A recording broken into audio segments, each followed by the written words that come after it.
Olá,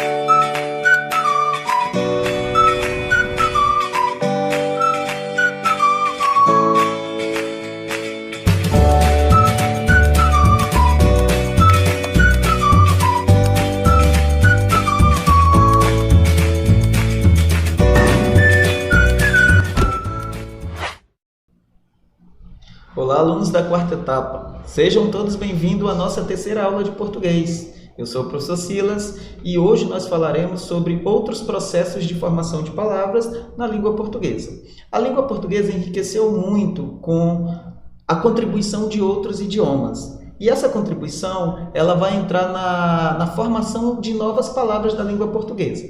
Na aula passada, trabalhamos a derivação e a composição. Hoje nós falaremos sobre onomatopeias, hibridismos, siglas, neologismos, redução, abreviação, estrangeirismo, que são outros processos nos quais se formam palavras na língua portuguesa.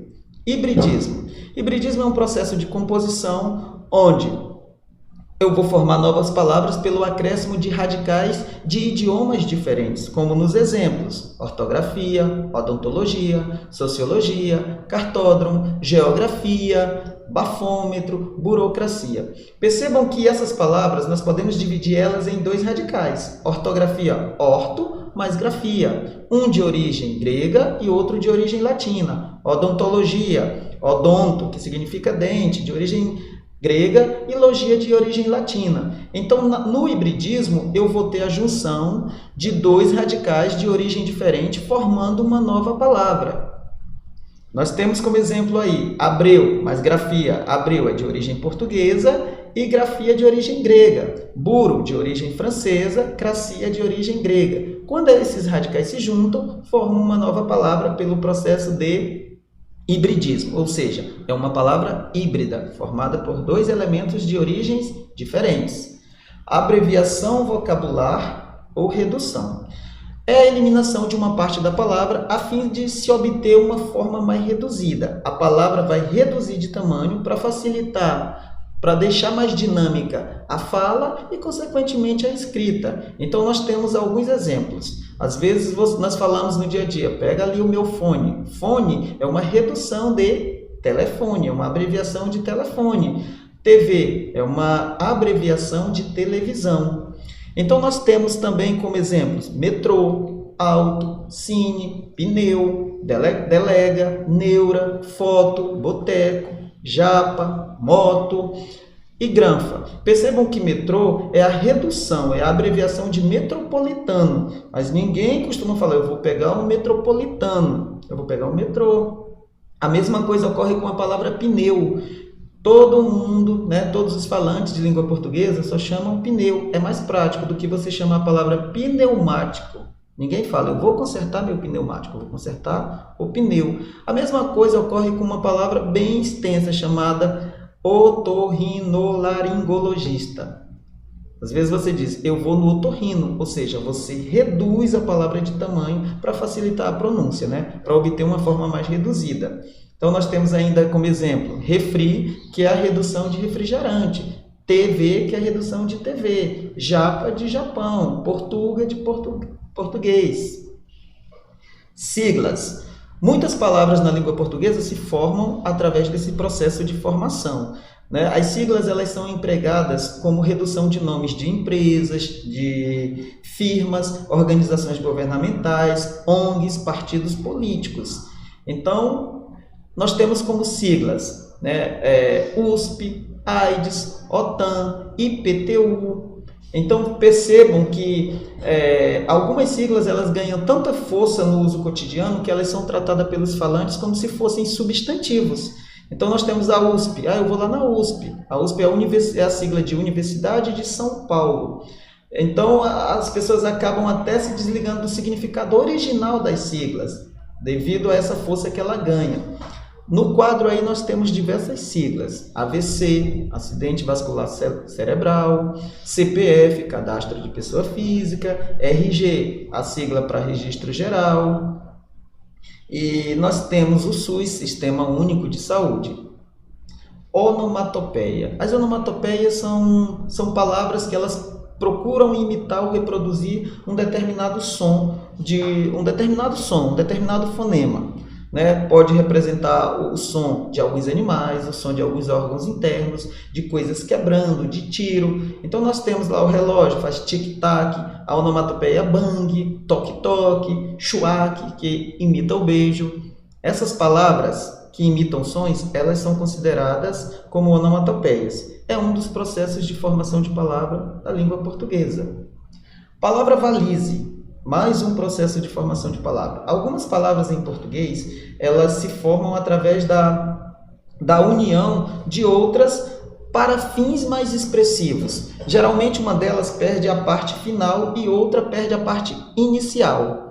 Então, se parece com hibridismo, mas não é, porque aqui vai ser palavras de dentro do mesmo idioma. O hibridismo são idiomas diferentes. Então nós temos aí como exemplos, cantriz, que é cantora mais atriz, ou showmício, é a fusão de duas palavras, show mais comício. Portunhol, a fusão de português mais espanhol. Bebemorar é a fusão de beber mais comemorar. Aborrecente, a fusão de adolescente mais aborrecimento. Então nós temos diversas palavras que se formam por esse processo chamado de palavra valise. Hoje, a música faz muito uso desse processo de formação. Nós temos uma palavra que está em alta atualmente, chamada sofrência, que é a fusão de sofrimento mais carência. É um processo de formação de palavras chamado valise. Exemplos. Nós temos aí um comercial de uma determinada loja como nossos preços neymaram. Observem a jogada de marketing aí. Pegaram o nome do jogador de futebol Neymar e caíram, com o verbo cair, devido a uma das características do jogador de futebol. Então, neymaram. Neymar mais caíram, neymaram. Ou seja, com uma nova significação, que os preços baixaram, né? Estão a baixo custo. Nós temos a capa do livro aí, jornalismo. A fusão de show mais jornalismo. Palavra valise. Estrangeirismo. A incorporação de palavras de outros idiomas na língua portuguesa ocorre freneticamente. Então nós temos a língua inglesa como uma das maiores influenciadoras do português, mas nós recebemos influências também de outros idiomas, do português, do espanhol, do francês, do japonês, do coreano. Então nós temos palavras como sushi, sashimi, buquê, garagem, que é de origem francesa. E hoje, com o advento da informática, nós temos as palavras do idioma inglês se tornaram muito frequentes nas nossas conversas. YouTube, Facebook, Twitter, deletar. Então ela está presente em redes sociais, painéis de lojas, músicas populares, rótulos de embalagens, comerciais, folhetos e etc. Nós temos algumas palavras, alguns estrangeirismos que eles mantêm a grafia original, como é o caso apartheid, blues, chantilly, chip, coifé, diet, e-mail, ou seja, elas não passaram por um processo de aportuguesamento. Nós falamos conforme os ingleses falam. E nós temos aqueles estrangeirismos que eles passaram por esse processo de adaptação ao nosso idioma, aos fonemas e à escrita do nosso idioma, como é o caso da palavra blog, rock, cowboy, slide, scanner, stress, por exemplo. O cartoon não é praticar o running, é ir correr. Não é dar um brief, é combinar uma reunião. Não é ir a coffee break, é fazer uma pausa. Ou seja, o cartoon aí ele faz uma crítica ao uso constante de estrangeirismos. E é conveniente que o falante de língua portuguesa prefira a modalidade, né, o idioma dele, o idioma materno. Porque se você precisar utilizar um estrangeirismo e tiver um equivalente em língua portuguesa, prefira o equivalente. Às vezes, essa jogada de marketing aí de algumas lojas de colocar sale, off, como estratégia de marketing, nem sempre dá certo. Se tiver um equivalente em língua portuguesa, prefira ele. Então, o uso de estrangeirismos coloca em risco a língua portuguesa? É algo para se pensar. Comente com seu professor. É possível conter o avanço dos estrangeirismos na língua portuguesa? Eles atrapalham ou auxiliam a comunicação? a uma palavra ou expressão equivalente em português que seja mais conhecida, se tiver, utilize aquela em português, dê preferência para o teu idioma materno. Neologismo. Prefixo neo significa novo, logismo é referente a estudo. Então, sempre que necessário, as palavras elas surgem constantemente. Assim como elas surgem, elas também morrem quando o falante deixa de pronunciá-las, de falá-las.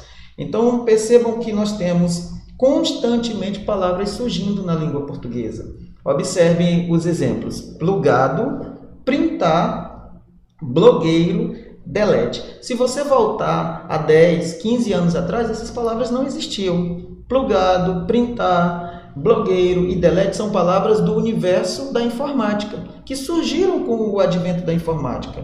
Então, os neologismos, ele vai trabalhar justamente esse surgimento de palavras novas. Nós temos 3 tipos de neologismo: o lexical, o sintático e o neologismo semântico.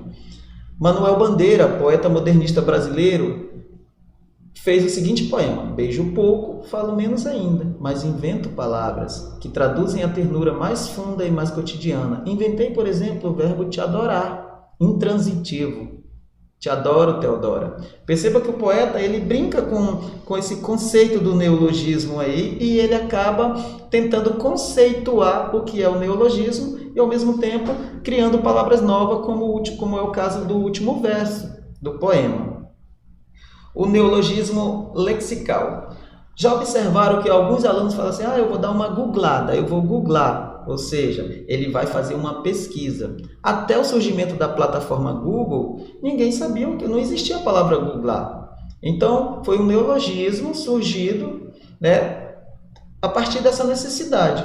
O neologismo semântico ele vai indicar uma palavra já existente no léxico da língua, no idioma, mas que ele vai adquirir um novo sentido. Por exemplo, gato e pistolão. Um gato ele pode ser o sentido normal dele, habitual, é o animal, o felino. Mas quando ele estiver sendo utilizado no sentido de ligação elétrica clandestina, desvio de energia elétrica, ele é um neologismo, nesse caso, semântico. O sintático. O neologismo sintático, eles são resultados da organização de um novo vocábulo. Supõe uma combinação de elementos já existentes na língua, como a derivação ou a composição. Por exemplo, a não informação conduz o homem à caverna. João Paulo II reinventa a igreja papalizando com êxito. A Operação Desmonte é uma invenção política mentirosa. Observe o que está negritado: a não informação, papalizando, Operação Desmonte. São papalizando, que é derivado de papa, mas é uma palavra nova. E assim nós temos diversas. A música, em especial o funk, a cada dia surgem vocábulos novos no funk e em outros ramos da música. Então não confunda neologismo com estrangeirismo. O neologismo ele é um fenômeno linguístico que cria e adapta vocábulos para o português. O estrangeirismo é um fenômeno linguístico também que inclui uma palavra ou expressão de outro idioma ao nosso vocábulo. Aí nós aportuguesamos ele ou nós pronunciamos da forma como ele é pronunciado lá no país de origem. O mapa conceitual traz morfologia. A morfologia ela vai estudar o processo de formação de palavras. Então nós temos os 2 principais. A derivação, que pode ser classificada em 6 tipos: prefixal, sufixal, parasintética, regressiva, imprópria. E a composição, por aglutinação ou justaposição. E os outros processos de formação da língua portuguesa que ajudam nessa língua dinâmica que é a língua portuguesa: hibridismos, onomatopeias, abreviações, siglas, neologismo, palavra-valise e principalmente estrangeirismos. Essa foi a nossa videoaula. Chegamos ao final da terceira e eu espero ter contribuído com a aprendizagem de vocês.